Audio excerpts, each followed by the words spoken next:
Hi guys, good afternoon. My name is Amy and I'm here to share my postpartum experience or the story of my postpartum experience with you guys. Um, I'm currently a mom of four. I have four children, two girls and two boys, and I never really did have any serious postpartum experience until after I had my third child. My first child actually went into a kind of crisis while I was still in labor, so the doctor had to opt for an emergency cesarean section for the baby. So the second baby came and he was kind of like breached. I mean, he was not positioned the right way that he was supposed to be positioned. Okay, yeah, so I think after I had my second baby, who was a boy, I kind of like slipped into depression. At that point in time, I didn't realize that postpartum depression was a thing. But it was just that I didn't want to be with the baby. I didn't even want to carry him. I didn't want to do anything. For every single time my mom would ask me to breastfeed the baby, I do I'm not really feeling fine. My the stitches are itching and this one. So I kept making excuses on why I couldn't breastfeed this baby and everything that was going down. So let me diverse at this point and say that with everything that I know now, I think if someone would have given me an education on postpartum, what to expect, and things that would most likely happen for every time I give birth to a child, I think I do much better than I did with my children, starting from the second one. So I think my postpartum depression actually stretched till almost the third month because I never really liked the baby. For every time he cried, I had something terrible to say in response, and for every single time I had someone carry him, I was always very reluctant to take the baby back and all of that. So I think at a point my mom discovered, and then she went like, I see that you really do not like this child. And it's kind of like funny because the first one is a girl, this is a boy. You're supposed to kind of like be very very happy that you had a boy, man, because in our culture it means that now you finally arrived. And I told her that for some reason I'm just not bonding with this particular baby. For some reason I just don't want to be around this baby. So my mom, being a spiritual person, let me not just assume that she knew what I was going through but refused to say. But I think somehow we went into some prayer sessions, counseling. It took a lot of talking to, a lot of advice, a lot of things, and with time, gradually, I think when the baby was like 5 to 6 months old, everything started to stabilize a little. And funny enough, I think we actually did develop a bond that keeps growing closer every single day. Oh, and yeah, lest I forget, he's 10 plus now. And then in comes the third child. That was after I had my second child. I kind of like became very afraid of taking in again because of everything that went down with that second child and all. But then eventually, after like 3 going to 4 years, I took in with my third child, and I think for some reason, because of whatever went down with the second one, the universe really knew that I wasn't ready for another child. So when I took in with the third one, I think the first month passed, second, third, fourth, fifth month, I didn't realize that I was pregnant. Man, I was really really sick, and I kept taking every form of malaria and typhoid drugs that were there, and nothing was happening. I kept menstruating as usual, so I just wasn't. And given that I had very little to no education on what to expect with pregnancy and all of that, I didn't realize I was pregnant because I didn't know that you could be pregnant and still be experiencing your menstrual flu. So it was like a first time experience with me with my first child. After the first month, my menses stopped. After the second first month, it stops again with the second child. So this was my first experience of being pregnant and still experiencing my menstruation. So I think after the fifth month and everything, my menstruation eventually stopped flowing, and in my own calculation and to the best of my knowledge at the time, that was when I took in. So I did the test strip, the urine test strip, and it turned out positive for a pregnancy. And then I was like, I told my husband, and we kept debating, are we really ready for this child and all of that. So my husband said, okay, just think about it, give it like 2 months, and if you decide you don't want to run with it, then tell me. I said, okay, no problem. So the first month, the second month, and I just decided one day after I had finished with work, I felt somehow. So I walked into the hospital with the mindset to tell the doctor that I wanted to terminate this pregnancy. I didn't want to carry it. I wasn't ready mentally. I wasn't in a good place financially either to carry this pregnancy. I went in, spoke to the doctor, and the doctor went like, okay, let's check out the baby, see if it's developed enough, and see if it's still at that stage where I can grant you what it is that you want. And then up I go on the table, and the doctor goes to scan, and he's like, tell me again, how many months pregnant is it you say you are? And I'm like, it's 2 months. If not, it should be kind of like 2 months and roughly going to the third month and all of that. So there is nothing to worry about. And then the doctor says, can you look at the screen? I want you to see something. I think whatever it was, what it was that I saw on that screen, I almost fainted there and then.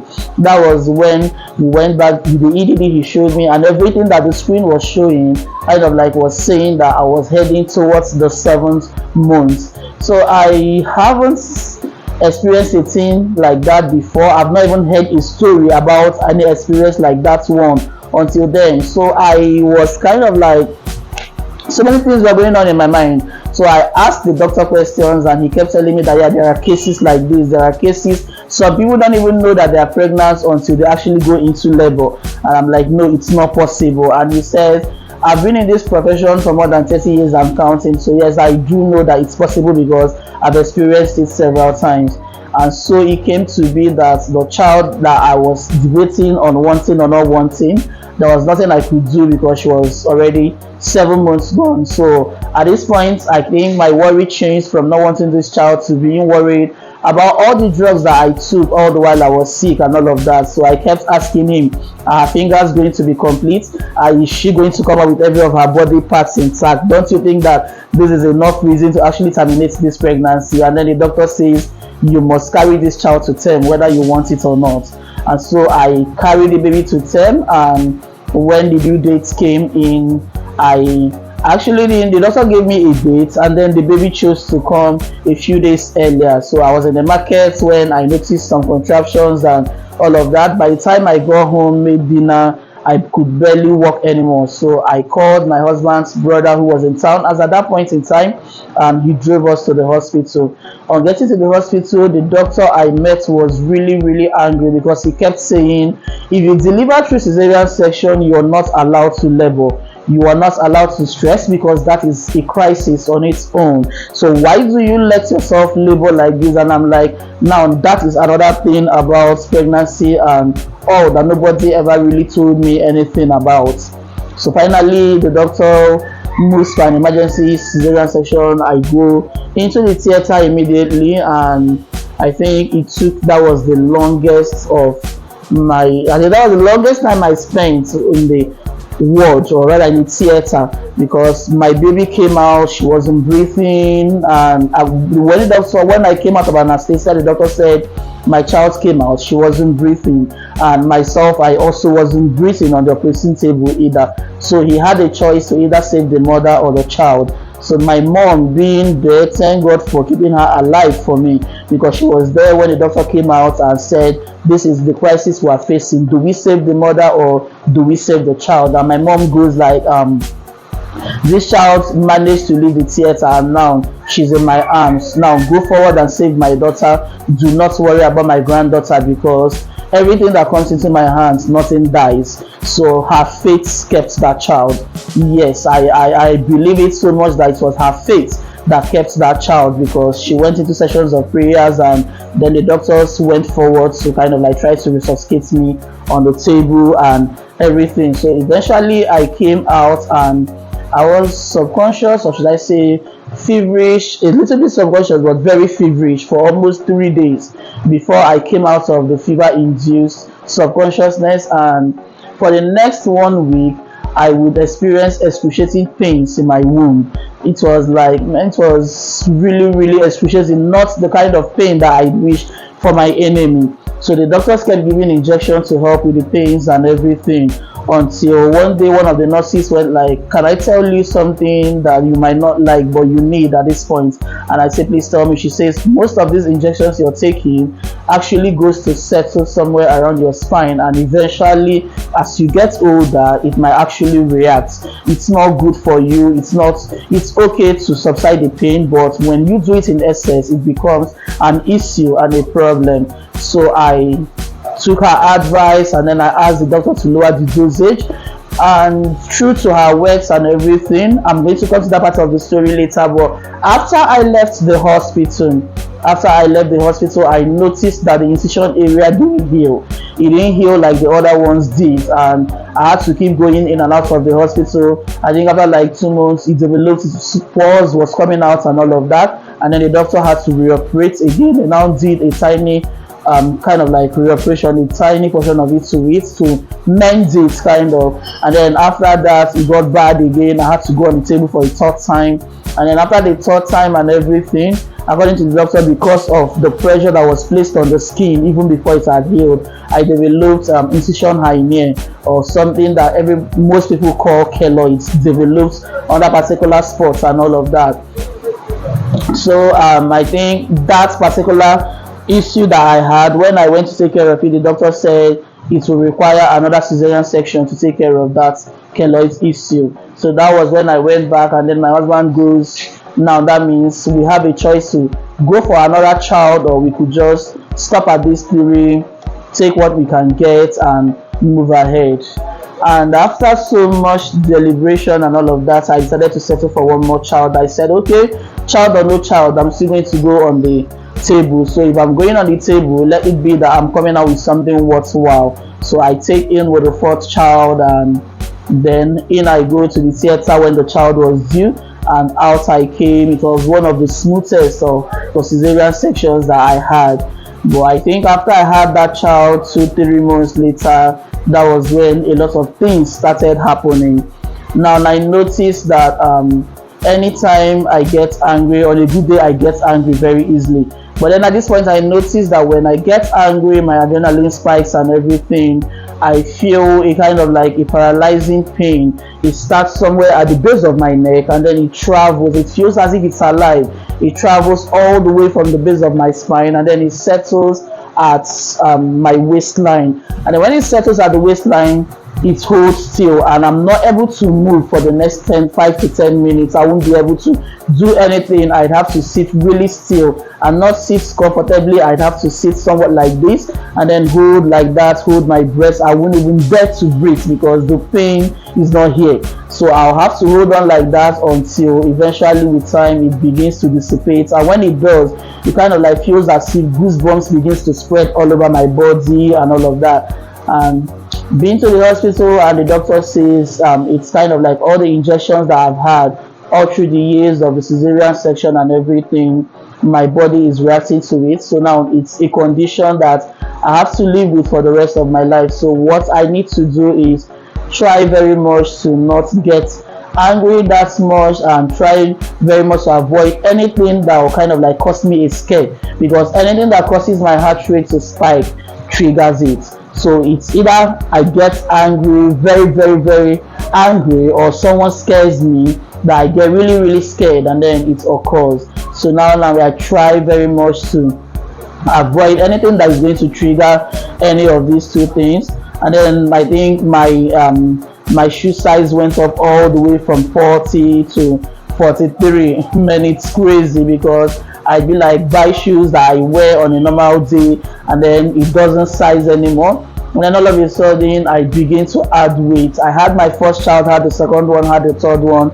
I never really had issues with my weight. I was just on the normal size of things. And then I had my fourth child, 6 months, and boom, everything just became as if no matter how much I starve, no matter how much of a food diet I go on, no matter how much I try to cut down on carbs and do everything, it's kind of like that. So the doctor says, I went back to the doctor, and the doctor was like, yeah, it does happen sometimes. Maybe by the time your hormones will eventually settle after like 5 to 6 years, everything might go back to normal, or it might not go back to normal. So either way, it's a 50-50 thing. So now I try to just eat healthy. I try to really be careful with what I do, the things I do, the things I eat, and then I'm counting down and hoping that on a very good day my hormone is actually going to eventually settle and everything will go back to normal. Yeah, I think, yeah, that's me wishing. Sometimes we don't get everything that we wish for, but in this case I really really hope that the universe will hear my wishes and my prayers and actually make everything to go all right for me. Okay, so that's my postpartum story. But I also feel that the shroud of secrecy that is being placed upon the experiences that women have postpartum actually makes it it kind of like makes it that many more of us fall victim every other day. Because if these things are kind of like normally talked about, if these things are passed down from generations to generations, from moms to their children to come, I think a lot of us will be more prepared for the things that are coming. A lot of us will be more experienced. A lot of us, and lots of the mistakes that we made will not happen. Okay, so I am really really grateful for this platform to share my story, and for so many others to actually share their story, because I think the shroud of secrecy up until this point has not done us a lot of good.